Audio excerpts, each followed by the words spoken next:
Yeah! Big G en direct du CDF 2017 sur les terrains de Bemo 94 pour un nouvel épisode de Take It Easy, Tech Facile, voilà. Et en plus c'est la deuxième prise parce que ce boulet caméraman il n'avait pas appuyé sur le bouton on tout à l'heure.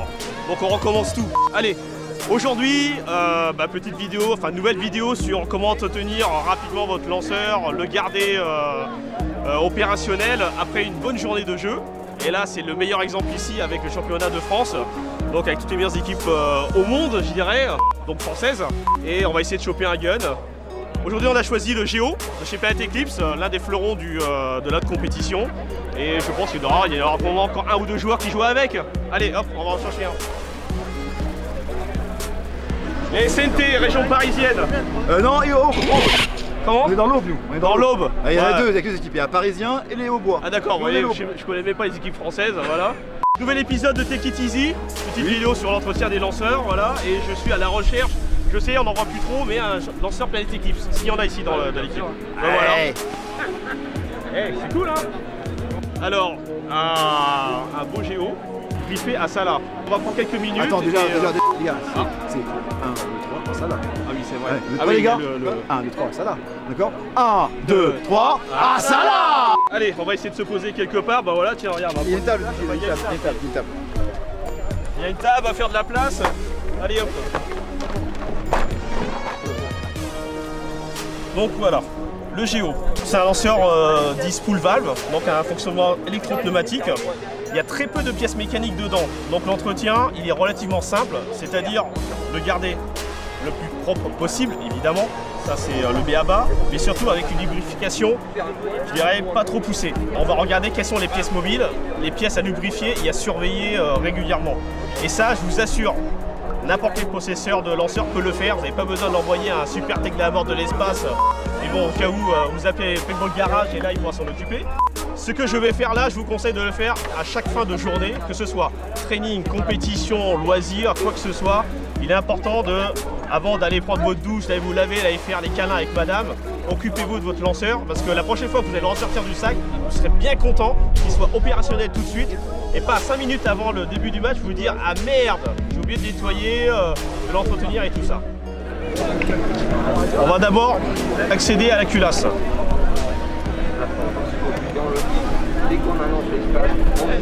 Alors l'avantage sur le Géo, sur la plateforme Géo, la culasse est en 3 éléments qui sont extrêmement simples et il y a très peu de joints à vérifier et à entretenir.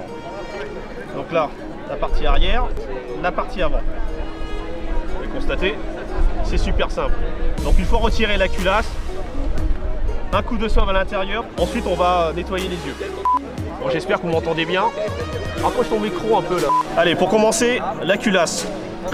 La voici, sortie du lanceur. Elle est composée de 3 éléments principaux. La partie arrière, ensuite la culasse en elle-même, culasse ou bolt, la partie mobile, et enfin ce qu'on appelle la canne. Voilà. C'est le réceptacle avant, en des termes simples, pour vous montrer les pièces. Donc vous avez seulement 3 éléments. L'élément arrière est lui-même composé de ce qu'on appelle donc le rear cap, voilà, qui renferme et ce qu'on appelle le shaft. Alors je ne vais pas rentrer dans les détails techniques, mais cette partie ici en fait permet dans le cycle de fonctionnement du lanceur de pouvoir fermer la chambre aussitôt la bille tirée. En fait elle contribue grandement, surtout sur les dernières générations de Géo, à une faible consommation d'air et une meilleure réactivité au niveau du tir, surtout dans les rampings. Petite aparté, la partie avant du shaft ici, donc là c'est bien visible, le shaft en vert et la partie noire, sont 2 pièces qui sont vissées l'une dans l'autre. De temps à autre, vérifiez à la main que cette pièce soit bien vissée. Il peut arriver qu'avec les vibrations lors du tir, que la partie avant se dévisse légèrement et ça peut causer en fait des problèmes de régularité au tir. Voilà. Ensuite la culasse qui vient dessus, voilà, c'est la seule partie mobile du lanceur. Et en plus qui coulisse sur une très faible distance. Et la canne qui vient par-dessus tous ces ensembles. Ce qui veut dire que les joints les plus importants ici sont les joints qui sont soumis en fait à pas mal de contraintes au niveau dynamique. Vous avez les joints qui sont situés sur la culasse et aussi le joint à l'intérieur de la canne qui fait étanchéité avec la culasse. Ce sont en fait les seuls joints à surveiller régulièrement, les maintenir propres et lubrifiés. On va retirer ce joint-ci qui est sur le shaft. Alors pourquoi retirer les joints? Comme je l'ai expliqué dans les précédentes vidéos, c'est bien beau de nettoyer les joints rapidement comme ça sur la pièce. Or, il ne faut pas oublier que vous avez la gorge sur laquelle est situé le joint et en cas d'encrassement, la crasse vient aussi derrière le joint. En général, c'est plutôt cette partie-là qu'on oublie de nettoyer. On a beau remettre un joint neuf ou remettre le même joint, remettre de la graisse, si vous laissez de la crasse sur la pièce en elle-même, l'entretien ou la réparation entre guillemets ne va pas tenir bien longtemps. Donc je vous conseille de retirer le joint, de bien nettoyer et ensuite avec de la graisse neuve vous remettez le joint en place. Bon ici il a de la chance, il n'est pas trop abîmé. Là je sais pas si tu peux faire un close-up. Tu vois ici là voilà des résidus de graisse voilà, qui sont accumulés et là on voit qu'il y a un mélange de graisse et de peinture. Donc là on va nettoyer l'intérieur de la gorge. C'est aussi simple que ça. Le joint, on en profite. On va enlever l'excédent de graisse. Là, visuellement, on peut voir que le joint il est encore en très bon état. Vous le replacez, tout simplement. Vous voyez. Et on va remettre un tout petit peu de graisse. Tac. C'est pas la peine d'en mettre 3 tonnes. Encore une fois, plus vous badigeonnez, plus vous allez avoir de graisse qui en fait ne va pas servir et qui va s'accumuler dans les conduites d'air, qui va s'agglutiner avec les éventuelles saletés qui puissent entrer dans la culasse. Deuxième partie, la culasse. Dessus, vous avez 2 joints.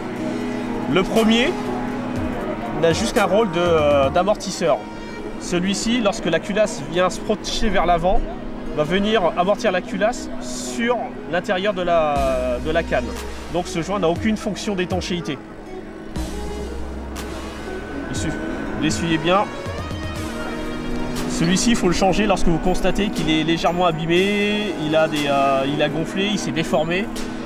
Maintenant, Planet Eclipse utilise une très bonne qualité de matériaux pour leurs joints. Donc celui-ci, très honnêtement, vous allez peu le changer, je dirais 1 fois par an et encore. Le deuxième joint, celui qui est derrière, c'est celui-ci qui fait étanchéité avec l'intérieur de la canne. Donc là, comme sur le shaft, on le retire. Vous voyez sur la gorge, il y a des résidus de graisse. On va nettoyer tout ça. Un petit contrôle visuel. On va le replacer. Voilà. Je ne remets pas encore de graisse. Je vais vous expliquer pourquoi. On va le réserver. La canne. Pareil, on va enlever la vieille graisse. Alors sur la canne, vous avez 3 joints. 2 joints extérieurs qui isolent cette partie de la culasse et un joint intérieur qui fait étanchéité avec la partie avant de la culasse. Les 2 joints extérieurs sont non dynamiques, c'est-à-dire qu'une fois placés dans le lanceur, ils ne bougent pas. Donc il n'y a aucune usure mécanique, je dirais, sur le court terme. Par contre, à force de retirer et remettre la culasse dans le lanceur, il peut arriver que ces joints s'abîment. Checkez d'abord ces joints-là. Pareil, pour les nettoyer, vous pouvez les retirer. On va nettoyer. Voilà, pareil les joints, on les inspecte.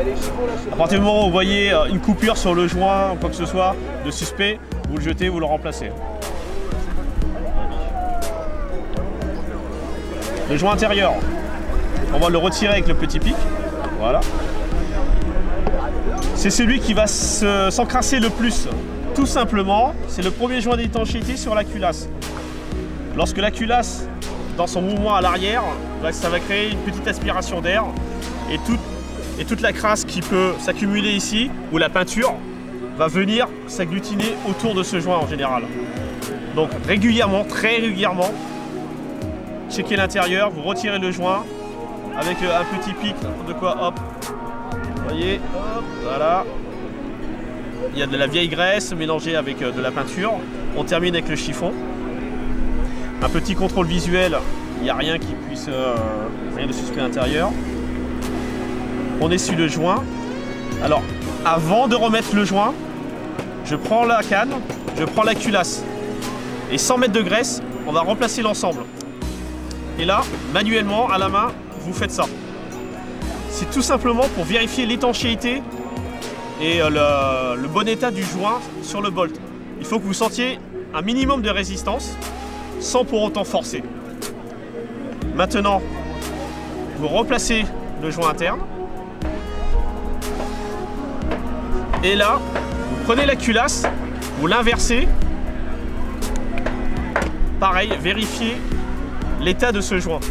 Ah, pour moi, il est encore bon. Maintenant que c'est fait, on va pouvoir replacer la culasse dans la canne. Ah, avant de faire ça, pardon. Petit test aussi, pareil pour le premier joint qu'on a nettoyé. On prend la culasse, on la place et on pousse. Et là aussi, je sens une petite résistance. On va remonter tout ça. Vous voyez, pas plus. Hein. Tac, sur la culasse, on en place de l'intérieur. Et voilà, l'entretien de la culasse est fait. Vous voyez, j'ai pas trempé la culasse dans un pot de graisse et tout ça, ça sert à rien du tout. Petite chose, ici là, le joueur a installé la culasse dite avec soft nose, avec un embout très souple. C'est pour tirer l'habit très fragile. Sur la culasse qui fournit d'origine, qui est montée sur le lanceur quand vous l'achetez neuf, la culasse une tête en métal et un joint ici. Ce joint là, pareil. Régulièrement, vous le nettoyez, vous le retirez, vous enlevez la crasse qui est sous la gorge, vous le replacez dessus. Pour la petite histoire, l'autre culasse, donc celle qui est d'origine, donne un tir beaucoup plus régulier au chrony, enfin, à mon sens. Ici, avec la tête souple, ça permet surtout de tirer de l'habit très fragile. Voilà. Une fois que tout est fait, on va passer au lanceur en lui-même. On va nettoyer les yeux. On va retirer les cache-œils. Voilà. L'œil ici et je sais pas si tu vois ce qu'on appelle le bol détente. Cette petite tétine, il y en a deux dans le lanceur, empêche lors du chargement que plusieurs billes ne sont chambrées dans le canon. Régulièrement, pareil, vous vérifiez l'état de ces tétines. Les tétines qui sont abîmées, coupées, pliées, le symptôme direct c'est la casse de billes assurée au niveau du feeder.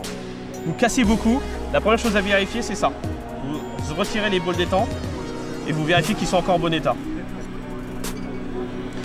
Concernant les yeux, voilà ici, vous voyez, il y a un petit peu de peinture. Enfin, je pense pas qu'on le voit, mais c'est très léger.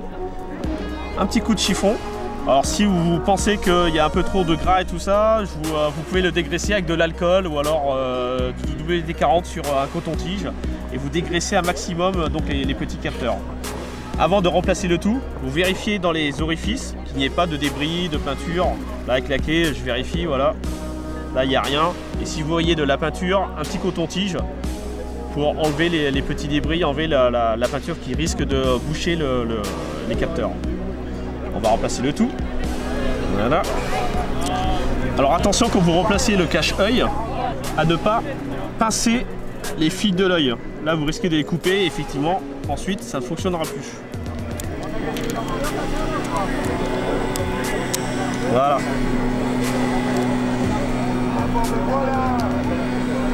Je vous rappelle aussi, lorsque vous resserrez toutes les vis à la main, un petit coup sans trop forcer. Il ne s'agit pas d'abîmer l'empreinte de la clé et ensuite vous aurez du mal à retirer la vis. On va faire la même chose, on en profite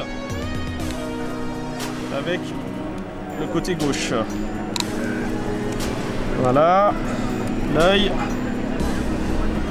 relativement propre. Voilà. Le bol détente. Voilà.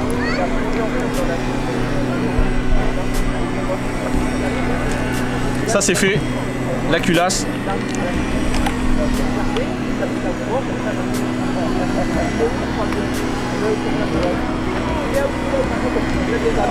Un dernier tour de clé. Et voilà. C'est fait. Bon, avec moi, il y a du blabla et tout ça, ça a pris peut-être plusieurs minutes, mais vous faites tranquille, même avant de partir du terrain, ça vous prend 5 minutes. Honnêtement, ça vous prend 5 minutes. Et au moins ça vous assure que le lanceur sera prêt pour la prochaine fois. Le reste du lanceur, on va pas faire un démontage complet, c'est pas non plus une grosse révision. Ça c'est pour que ce soit accessible à tout le monde et que vous sachiez le faire vous-même Et c'est valable avec n'importe quelle génération de Géo, hein, du 1 jusqu'au Géo.3 et même avec les CS1, les derniers CS1, puisque le principe de fonctionnement reste le même d'un point de vue pneumatique. Merci beaucoup et à la prochaine.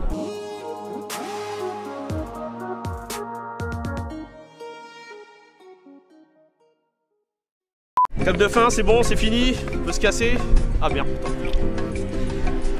merci beaucoup. On pourrait me faire un petit réglage de gâchette quand même. Mais sinon, il y a un beau stand là-bas, tu y vas, tu payes et puis on va te faire un réglage. Ah mais je crois que le tech il est là. Ah putain. Et lui il tourne pour l'instant là, le belge là. Ouais, je suis sympa parce que là, il y a des témoins, donc on va faire un petit réglage de détente. Bon alors, t'es qui dit numéro je sais pas combien. Réglage détente. Alors, sur la détente, donc le réglage de détente se fait lanceur allumé. Hein. Okay. Voilà, on allume le lanceur. Tu désactives l'œil évidemment. Voilà. Et normalement, voilà, on entend le petit clic. Alors, la détente. Ici, la première vis, en fait, c'est ce qui contrôle le retour. Donc, c'est une vis avec un aimant au-dessus. Donc là, j'augmente la tension de retour. La deuxième vis, ici, a permis de positionner la détente. Plus vous la vissez dans le sens des aiguilles d'une montre, plus la détente va se rapprocher de la frame. Là, je l'ai éloigné légèrement pour donner un peu plus de débattement, que ce soit plus agréable. Cette vis-ci, vous n'y touchez pas.